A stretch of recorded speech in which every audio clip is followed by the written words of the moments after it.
wabarakatuh.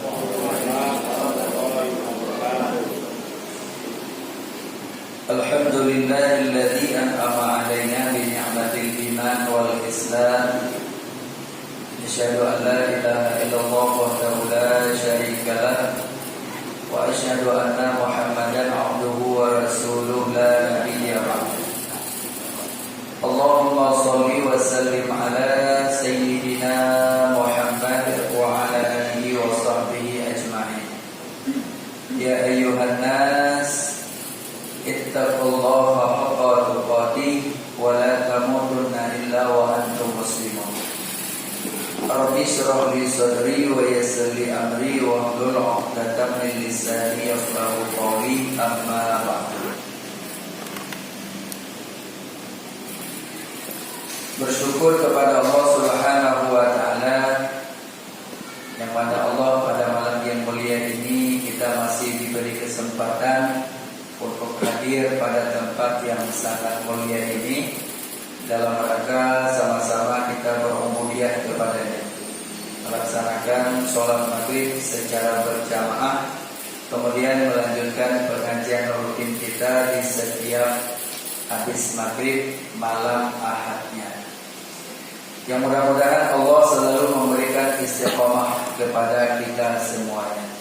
Selawat beriring salam sama-sama kita alamatkan kepada junjungan alam Nabi besar Muhammad sallallahu alaihi wasallam, kepada para al dan sahabat-sahabat beliau sekalian, kepada para tabi'in, tabi'in, ulama mutaqaddimin, ulama mutaakhirin, sampai kepada ulama-ulama yang mu'tabar di sisi Allah Subhanahu wa taala. Yang mulia dan yang dimuliakan Allah, imam masjid yang kita cintai ini. Yang mulia dan yang dimuliakan Allah, guru-guru kami yang hadir pada malam yang mulia ini. Ta'zim hormat kami kepada ketua DKM masjid beserta seluruh jajaran. Istimewa penghormatan kami kepada seluruh para jamaah sidang majelis yang dimuliakan Allah Subhanahu wa taala. Insyaallah malam ini kita melanjutkan pembahasan najis yang mutawasitah, najis yang ringan, mukhaffafah sudah yang paling ringan, najis yang dikemihkan oleh anak laki-laki yang belum sampai umur 2 tahun dan belum memakan sesuatu. Sudah ya? Sudah. Kemudian najis mutawasitah. Najis mutawasitah adalah najis pada ghalib, pada umum. Itu yang belum ya. Na'udzu billahi minasyaitonir rajim. Bismillahirrahmanirrahim. Amma najis mutawasitah. Adapun najis yang mutawasitah. Apa itu najis yang mutawasitah? Yang pertama najis mukhaffafah. Yang pertama najis mughalladhah. Yang kedua najis yang mutawasitah. Yang ketiga mukhaffafah. Atau yang kedua disebut dengan mukhaffafah. Yang ketiga najisnya mutawasitah. Maka malam ini kita akan membahas najis-najis yang mutawasitah. Adapun bermula najis yang mutawasitah itu yaitu tahinya. Tahi, atas semua tahi itu adalah najis yang mutawasitah, termasuk tahi ikan. Makanya berhati-hati ya, di saat kita membeli ikan, seperti ikan yang dihitung kecil, ikan teri, atau ikan bilis kalau yang masih basah. Maka bila seandainya ikan ini di saat dipindahkan perutnya masih tersisa 75%, maka untuk membuang tahinya hukumnya wajib. Bila tidak dibuang perutnya, yang ada dahinya langsung dipepes misalnya, berarti kita makan najis. Nah, beda dengan kita beli bilis nasi. Kalau bilis nasi, bila kita hilangkan perutnya, maka tinggal 20% atau tinggal 50%, maka itu rusak. Kalau kita pindah perut tinggal 50%, maka itu hukumnya rusak, dimaafkan. Nah, karena juga musyakkah kalau yang terlalu kecil. Walau hukum najis tetap, namun dimaafkan karena dihitung kecil. Adapun di saat ikan yang kita beli, bila dipindah perutnya masih tinggal 75%, maka itu wajib dipindahnya. Nah, ini supaya kita bisa memilah-milah atas nama tahi. Walau tahinya yang bisa dimakan induknya sekalipun, tetap hukumnya najis. Ini dalam mazhab Imam Syafi'i. Beda nanti disebut dalam mazhab Imam Hanafi, itu beda. Nah, jadi kita malam ini supaya tidak membingungkan umat, kita tidak bahas dalam mazhab Imam Hanafi, tapi kita bahas dalam mazhab Imam Syafi'i. Semua tahi itu adalah najis. Nah, ini yang perlu dipahaminya. Kemudian yang kedua disebut dengan muntah. Tahi yang kedua disebut dengan kemih. Kemih adalah kencing. Maka semua kencing itu adalah najis. Kencing apa saja? Kencing hayawan, kencing manusia, apapun kencingnya, maka yang namanya kemih maka termasuk dalam kategori najis yang mutawassitah. Ini yang kedua. Ini dibahas dulu tentang masalah najis yang dalam kategori najis yang mutawassitah. Kemudian wasalisu yang ketiga, najis yang termasuk dalam mutawassitah adalah muntah. Walau tiada berubah sekalipun. Muntah yang belum berubah.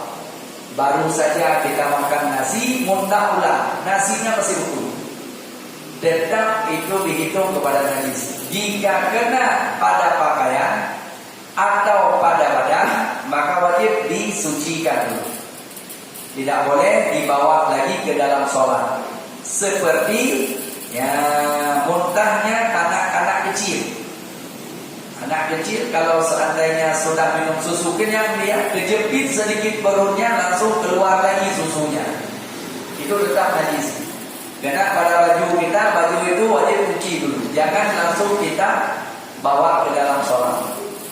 Beda dengan susu yang diminumnya belum sampai ke lambung, masih di mulutnya. Kalau masih di mulutnya, maka dia keluarkan di mulutnya, maka kena pada baju kita, maka itu tidak najis. Tapi kalau yang keluar daripada perutnya, sudah tidak ada lagi di mulutnya, kejepit perutnya baru keluar, maka itu dihitung kepada najis. Kemudian sesudah hitungan muntah, kemudian selanjutnya adalah nanah. Apa yang disebut dengan nanah? Darah yang sudah membusuk, itu namanya nanah. Maka nanah itu termasuk dalam kategori najis yang nanah dhahir. Makna nanah yang dhahir yang sudah keluar. Andai kata misalnya ada nanah di dalam bisul yang matanya masih kecil, belum keluar. Nah, maka nanah yang muncul di mata kecil itu, sementara yang besar masih di dalam batin, maka itu rusak. Nah, ini yang disebut nanah di sini, nanah yang sudah keluar. maka itu dihitung kepada najis ya, karena nanah tersebut berdasar daripada darah yang busuk. Kemudian yang dikategori lagi najis adalah arak dan tua. Arak dan tua itu adalah najis. Tapi ada yang tanya, tunggu, itu kan dibuatnya dari jenis yang suci misalnya, seperti yang dibuatnya tua atau dibuatnya arak dari peras buah anggur. Buah anggur muda diperas, kemudian dijadikan sebagai minuman yang memabukkan. Makan anggur tidak masalah, tapi makanan anggur tersebut diperas, ujungnya menjadi buah, maka itu hukumnya haram. Lalu ada yang tanya, bahkan di masa Sayyidina Ali pun pernah didatangi oleh orang Yahudi bertanya, wahai Ali, sungguh aneh orang Islam. Sementara yang disebut dengan anggur dimakannya boleh, tapi diambil anggurnya, diperas jadi saripatinya, kemudian disebut dengan namanya tua atau disebut dengan namanya arak, jadi haram. Maka aneh itu namanya, dari benda yang halal tapi bisa jadi disebut dengan haram. Maka di saat ditanya seperti itu, Sayyidina Ali menjawabnya dengan sangat simpel. Allah menciptakan perempuan sebagai istrimu dan sebagai anak gadismu. Kenapa anak gadismu diharamkan kepadamu, sementara istrimu dihalalkan kepadamu? Padahal anak gadismu berdasarkan juga dari istrimu. Kenapa diharamkan? Maka Yahudi itu langsung kena dia dan dia masuk Islam, ujungnya masuk Islam. Maka ini adalah merupakan satu syariat berubah namanya, maka haram hukumnya. Tapi di saat belum berubah nama, masih disebut dengan anggur, makan silahkan. Tapi di saat sudah diperas, anggur tersebut menjadi arak. Arak sudah berubah menjadi hukumnya haram dan menjadi dihitung najis. Padahal dasarnya daripada yang halal. Maka disebut nahnu nahkumu bizawahir. Berlaku hukum, zahir hukum dengan sebab berbeda nama, berubah nama, maka zahir hukumnya. Jadi benda yang suci, benda yang halal, tapi bila sudah berubah dijadikan satu nama yang disebutkan di dalam Al-Quran disebut dengan arak, maka itu jadi haram. Maka ini penting untuk kita pahami, karena ada pertanyaan itu, jangankan di masa sekarang, di masa Sayyidina Ali pun ada pertanyaan seperti itu. Maka dijawab Allah oleh Sayyidina Ali, Allah menciptakan dua perempuan, istrimu dan anak gadismu. Tapi kenapa Allah menghalalkan istrimu namun mengharamkan anak gadismu? Padahal dari anak gadismu itu dari istrimu juga. Ini adalah merupakan ilmiah bagi kita supaya kita bisa memilah-milah. Yang diharamkan oleh syariat maka ada mudaratnya. Dan juga diharamkan arak itu tempat mengerjakannya disebut dengan kilang. Kilang arak atau kilangnya tua. Yang tempat menghasilkan sesuatu yang memabukkan. Kilangnya, tempat memerasnya, tempat untuk mengolahnya, maka itu juga disebut dengan najis, haram itu. Ini yang perlu untuk dihadirkan Ya, dalam dalam kehidupan kita sehari-hari. Nah, dan juga yang disebut dengan najis itu bangkai. Semua bangkai itu adalah najis, kecuali bangkainya anak Adam dan bangkainya belalang dan bangkainya ikan. Jadi bangkainya anak Adam bersentuh dengan kita itu tidak bernajis. Kemudian bangkainya belalang walau sudah mati boleh diambil digoreng, boleh dimakan. Kemudian yang ketiga disebut dengan bangkainya ikan. Jadi tidak perlu untuk disembelih kalau ikan. Jangan nanti di saat kita beli ikan di pasar sudah mati, kita tanya lagi ini ada disembelih kan? Nggak perlu tanya itu kalau ikan.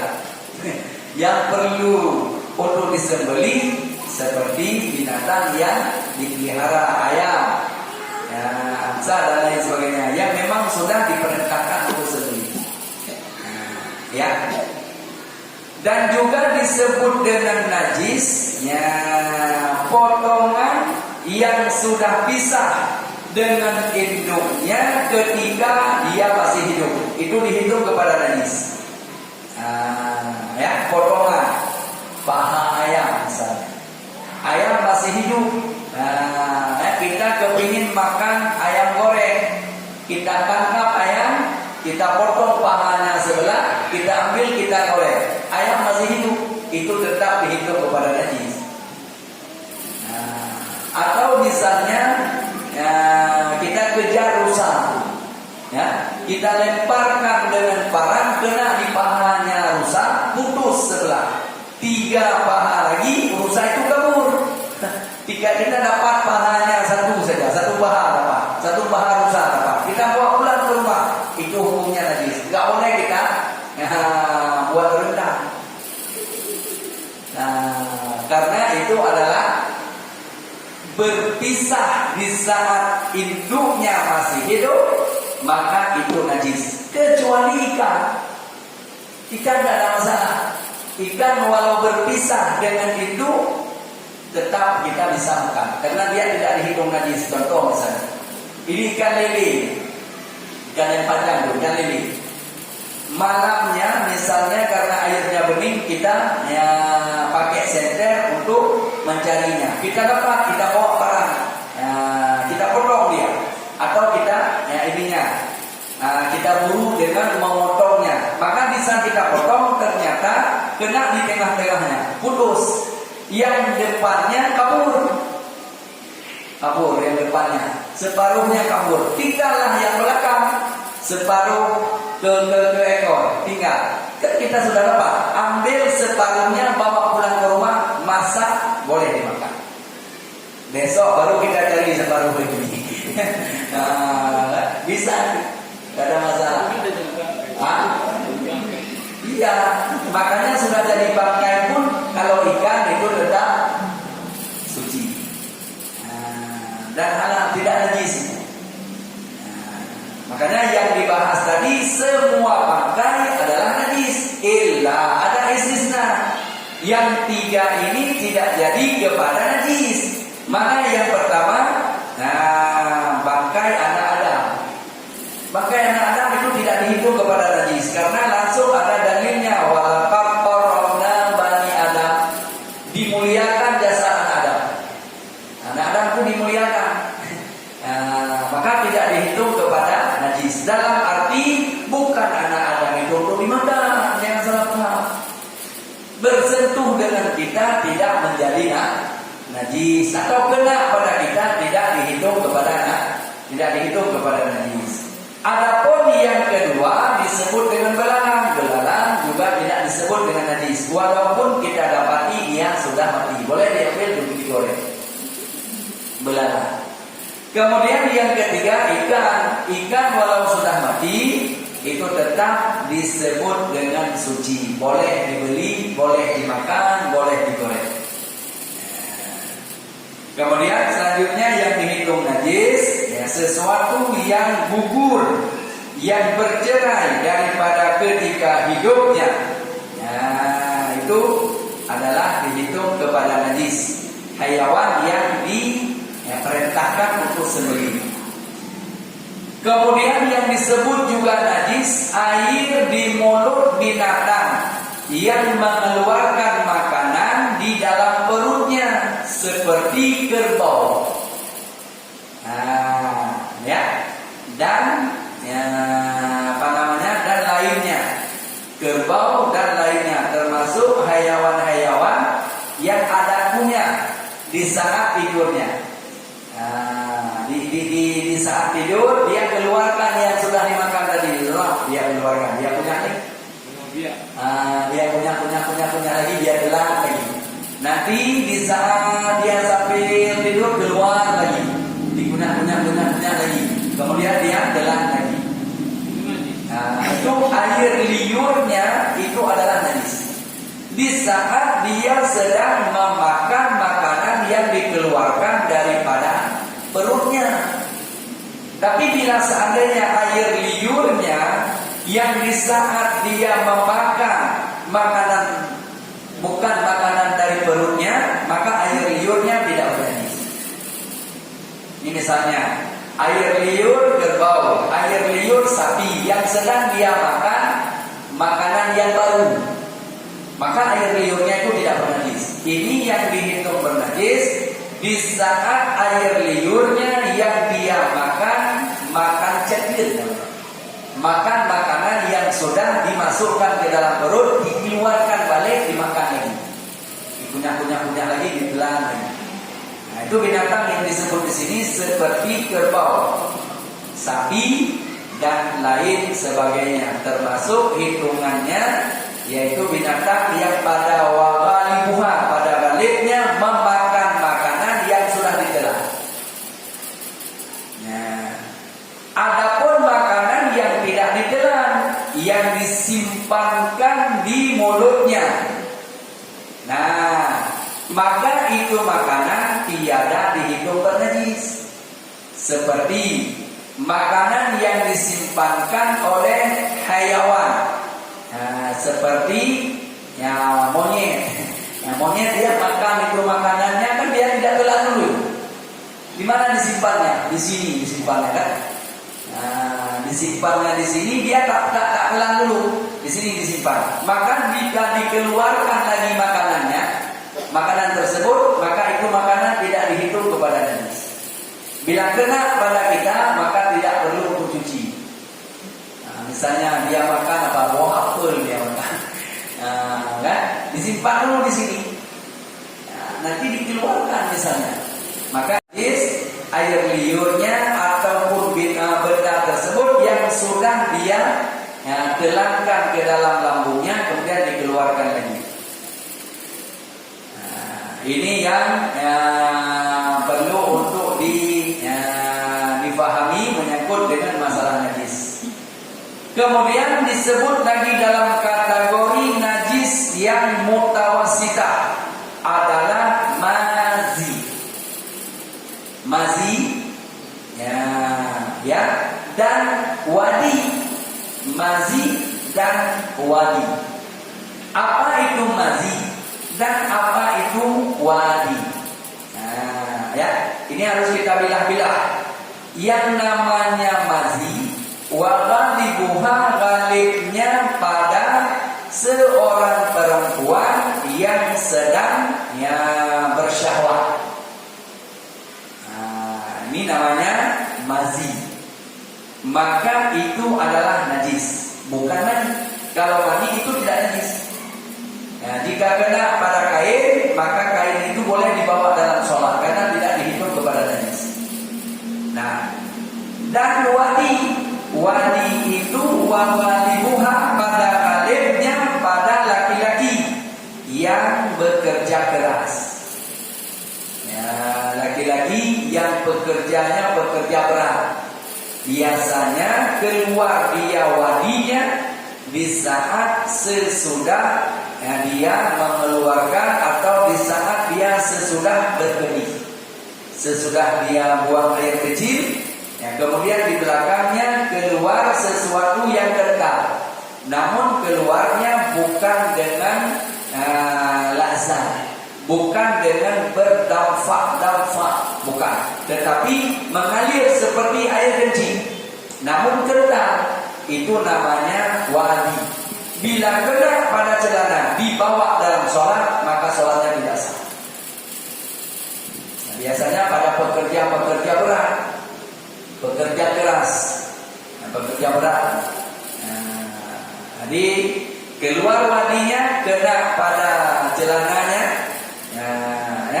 maka itu tidak lagi dibolehkan bawa ke dalam sholat kecuali dibersihkan dulu dengan disucikannya.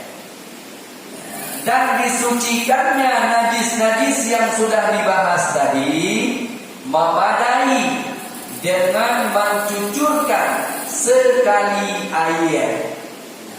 Makna mencucurkan yaitu air mengalir namanya. Adapun 3 kali diulangnya bil afdal. Makanya membersihkan najis atau mensucikan najis itu sunat 3 kali. Kalau yang sekali hukumnya wajib, yang kedua dan yang ketiga itu hukumnya sunat. Yang pertama yang wajib. Namun tidak boleh dimasukkan najis ke dalam air, tetapi dicucurkan air ke atas najis. Dicucurkan, mana dicucurkan? Airnya mengalir. Dibasuh namanya.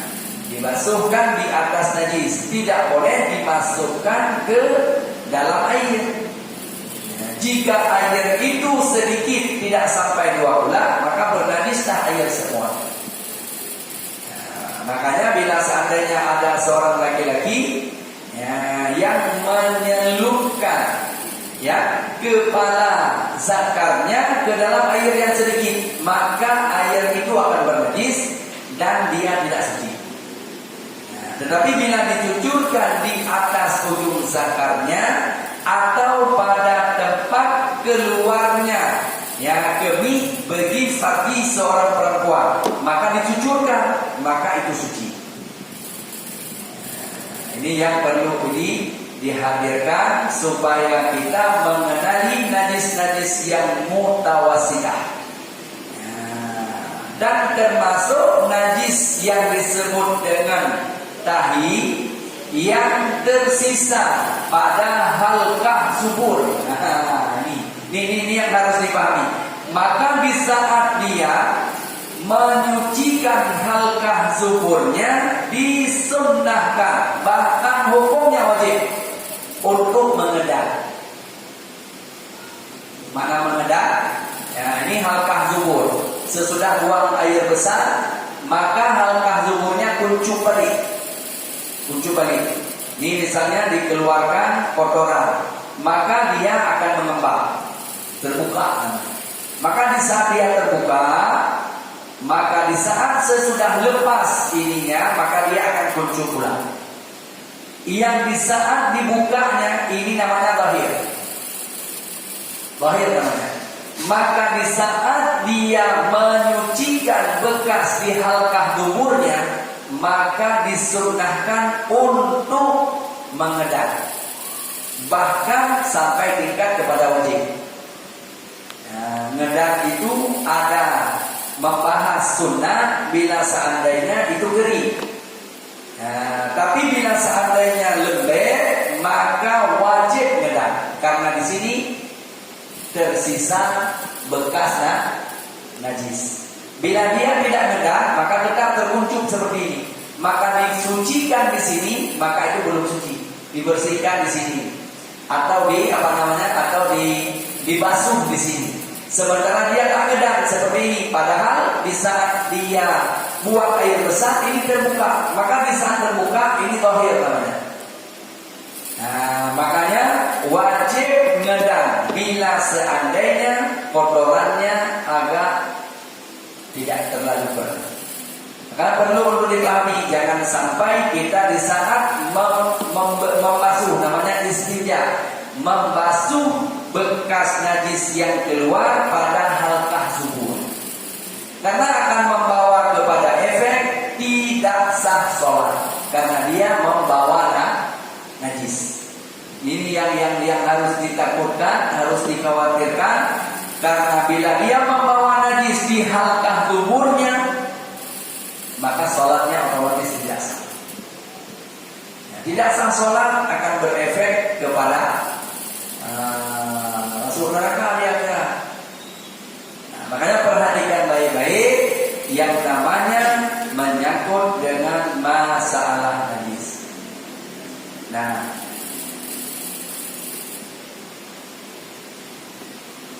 Nah ini penting untuk dihadirkan dalam kehidupan kita sehari-hari supaya kita mengenali jenis-jenis najis yang disebut dengan najis yang mutawassitah. Najis yang mutawassitah ini suci dia dengan sekali menuncurkan air, namun disunnahkan 3 kali, berarti ulang 2 kali lagi. Adapun najis yang mughalladah itu tiada suci dia dengan sekali air dan dengan 3 kali. Namun diwajibkan atasnya 7 kali. Ini khusus kalau najisnya najis mughalladah yang dinajiskan oleh anjing dan babi dan keturunannya. Ini yang disebut dengan najis yang diberatkan. Itu mesti disama namanya. Tapi selain daripada najis yang mughalladah, baik itu najis yang mukhaffafah atau mutawassitah, maka memada andai kata sekali saja sudah bersih, maka itu sudah suci. Namun yang afdalnya diulang sampai 3 kali. Ya, kira-kira jelas ya? Menyangkut dengan masalah najis yang mutawassitah. Nanti ke depan akan kita ulang balik atau kita bahas lagi sucinya tuak bila seandainya berubah menjadi cuka dengan sendirinya. Jadi tuak akan disebut dengan tuak yang berubah tuak tersebut menjadi cuka dengan sendirinya. Maka itu akan sucinya tuak dengan sebab berubah sendirinya menjadi kepada cuka tanpa dimasukkan sesuatu benda ke dalam. InsyaAllah nanti ke depan akan kita bahas sucinya tuak karena berubah menjadi cuka dengan sendirinya. InsyaAllah ke depan nanti akan kita bahas. Sebelum masuk azan, kita beri kesempatan dulu untuk bertanya, baik menyangkut dengan masalah yang sedang kita bahas atau di luar daripada tema yang sedang kita bahas. Kalau kami bisa menjawab, maka insyaAllah kami akan menjawabnya. Namun bila seandainya kami tidak bisa menjawab, kita tanya kembali kepada guru-guru kita yang boleh. Ya, silakan. Assalamualaikum warahmatullahi wabarakatuh. Waalaikumsalam warahmatullahi wabarakatuh. Mengenai Pak Ustaz, jadi umpama kita ini di tempat orang ya, kita nggak tahu tiba-tiba itu ada anjing ngesot lah di celana kita, itu kayak mana hukumnya? Kita tidak tahu bahwa di tempat itu ada anjing yang jinak kan gitu. Nah, kita sambil sedang berdiri tiba-tiba ada anjing yang datang, dia merapatkan badannya dengan kita, yang ujungnya kena badannya dengan celana kita kan gitu. Nah, maka ditengok bila seandainya celana kita kering, anjing itu juga kering dengan kering itu tidak pindah najis. Walau najisnya najis mughalladah sekalipun, najis yang diberatkan. Maka tidak pindah najis kalau seandainya badannya, bulunya lagi kering dan celana kita juga lagi kering, bersentuhanlah kita, ini dia bersentuhan dengan kita. Maka yang kering ini dengan ini yang kering dengan kering tidak pindah najis. Maka tiada apa-apa. Tapi andai kata basah salah satu, celana kita sedang basah, baru kita ambil wudhu, celana basah sedikit, maka dirapatkan oleh anjing yang lagi kering, maka tetap pindah najisnya. Itu dengan cara bersama atau wudhu biasa? Kalau seandainya sudah bersentuhan dengan dia, maka celana kita itu tidak boleh dibasuh biasa, mesti wajib disama. Kalau seandainya kering celana, dia yang basah, sama pindah najis. Salah satu saja basah, tetap pindah najis. Maka kalau sudah pindah najis, celana kita nggak boleh dibasuh, mesti disama. Nah, jadi otomatis bila sudah seperti demikian, kita tidak boleh salah lagi dulu dengan celana itu. Mesti disama dulu. Tidak perlu disama semuanya. Kalau yang satu celana yang kena, satu paha yang kena, ya satu paha saja yang disama. Jangan nanti semua celana harus disama. Enggak. Yang kena aja, di mana tempat kenanya, di situ aja yang perlu disama. Disamanya sekali dengan tanah, 6 kali dengan air, dengan syarat bercerai-cerai air. Tapi dengan syarat tadi, pastikan bahwa anjing itu basah, atau kita yang basah, anjing yang kering. Nah, kan? Pokoknya salah satu saja yang basah itu pindah najis. Apalagi dua-duanya basah.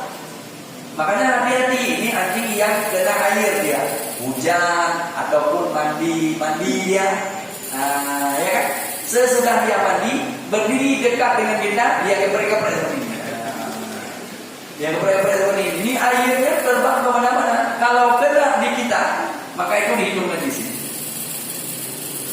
Makanya tengok kalau ada anjing yang basah, jangan dekat-dekat. Ada anjing, kalau bahasanya anjing mulut namanya. Mulut itu basah, basahnya mulut namanya.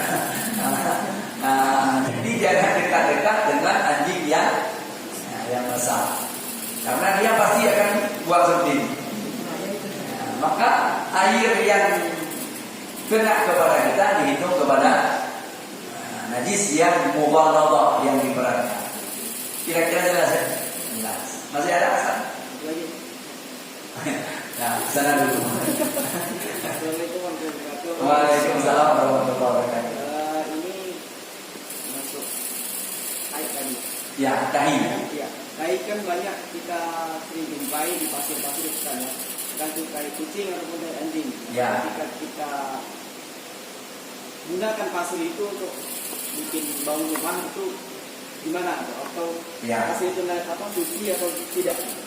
Dan bagaimana cara untuk membersihkannya? Ya. Kita melihatnya ada pasir. Pasir tersebut ujungnya kita dapati ada tahi. Pada galibnya di pasir itu yang sukanya adalah kucing. Kita tidak menengok bahwa ada anjing di situ, kan itu. Walaupun ada tahinya anjing, kita tidak menengok. Namun kita yang pernah menengok yaitu kucing. Maka hitung pada umumnya adalah kucing. Nah, maka di saat kita mengambil pasir itu ada ternyata tahi di situ. Maka ditengok pasir tersebut basah atau kering. Basah. Kalau yang basah, pindahkan dulu 1 sendok atau 1 segrok yang ada di najis itu. Pindahkan dulu ke tempat lain. Jangan langsung diaduk semuanya. Jadi pasir itu berganti semua nanti. Pindahkan dulu seukuran tempat itunya, karena tidak mengapa ke tempat lain. Kalau kita tengok, ini rupanya ada. Kalau kering tak masalah, pindah aja kering. Ini pasir boleh ambil lagi, kalau apa-apa. Nah, kalau kering pindahkan najis saja. Namun pasirnya nggak perlu dipindahkan. Tapi kalau memang basah, maka pindahkan 1 setruk itu, pindahkan ke tempat lain di mana tempat najis itu. Nah, supaya kenapa? Supaya yang kita plaster ini tidak bernajis. Ya, ini bilang-bilang ini adalah ilmu bagi orang yang tukang. Jangan nanti itu kan bisa jadi pelekat juga ujungnya. Dia jadi najis. Kan pas kita bernyandar, ini lagi basah, Ya, atau kita yang lagi basah nyandar di dinding yang dindingnya ada bercampur najis, maka kita nanti bernajis. Makanya hati-hati. Makanya kalau sudah kita pisahkan, kita buangkan, maka itu biar apa lagi, nggak masalah. Ya, kira-kira jelas ya. Nah, makanya dibilangkan antara basah dengan kering. Kalau pasirnya basah karena baru siap hujan, ya kan? Maka itu pasir seukuran stroke itu harus dipindah. Nah, tapi kalau memang pasirnya lagi kering, maka pindah saja tadinya. Karena tidak akan pindah najis kepada pasir yang kering. Kering dengan kering tak pindah. Nah, itu takarannya. Kering dengan kering itu tak pindah najis. Tetapi kalau kering dengan basah bertemu, maka akan pindah najis karena ada basah salah satunya.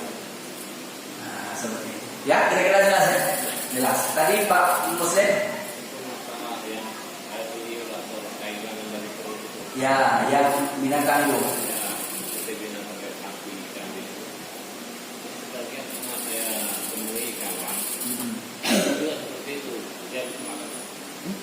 Ya.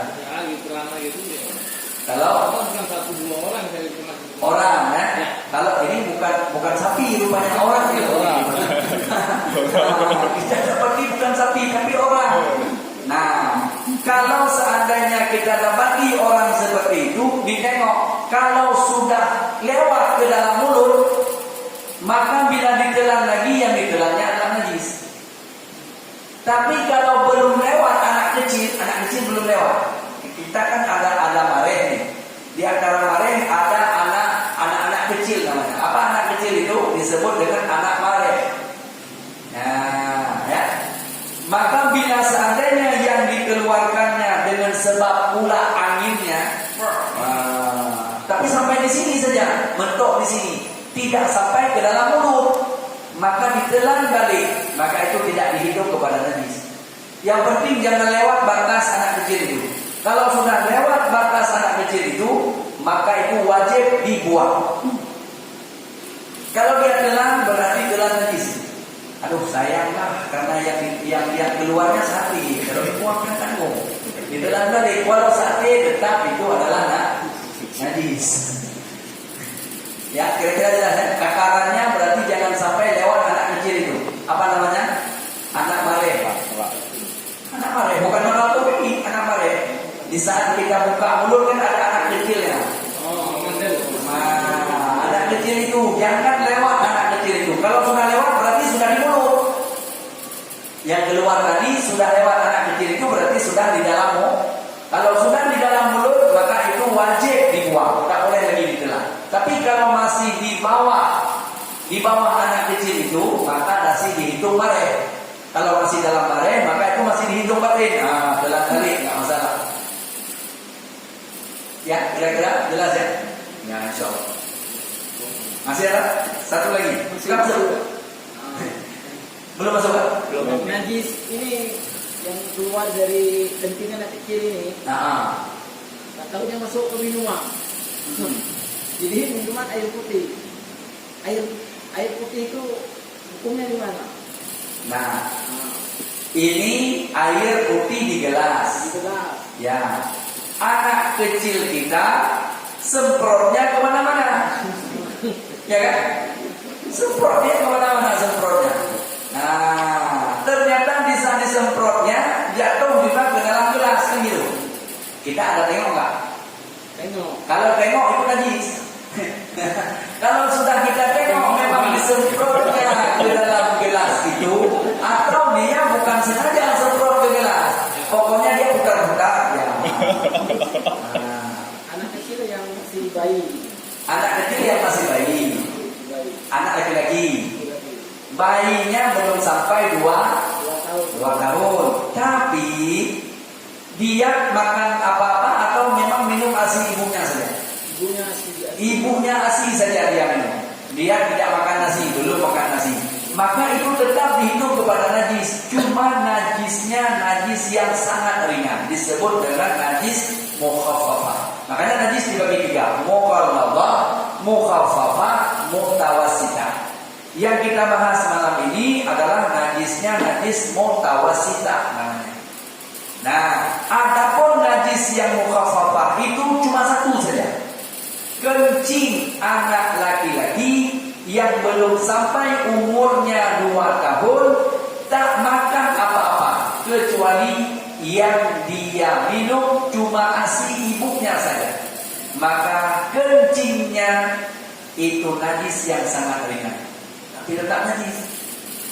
Walau nanti dia pas sambil dia sambil dia golek-golek, keluarlah kencingnya dekat dengan gelas kita, langsung terjun ke dalam gelas. Tetap itu adalah sudah bernajis. Sudah. Sudah, insya Allah. Untuk malam ini sampai di sini, mudah-mudahan apa yang kita bahas ada manfaat, bisa kita amalkan dalam kehidupan kita sehari-hari supaya kita selamat nanti di akhirat. Karena surga adalah suci, tidak akan menerima oleh surga orang yang kotor, baik kotornya dengan hadas maupun kotornya dengan najis.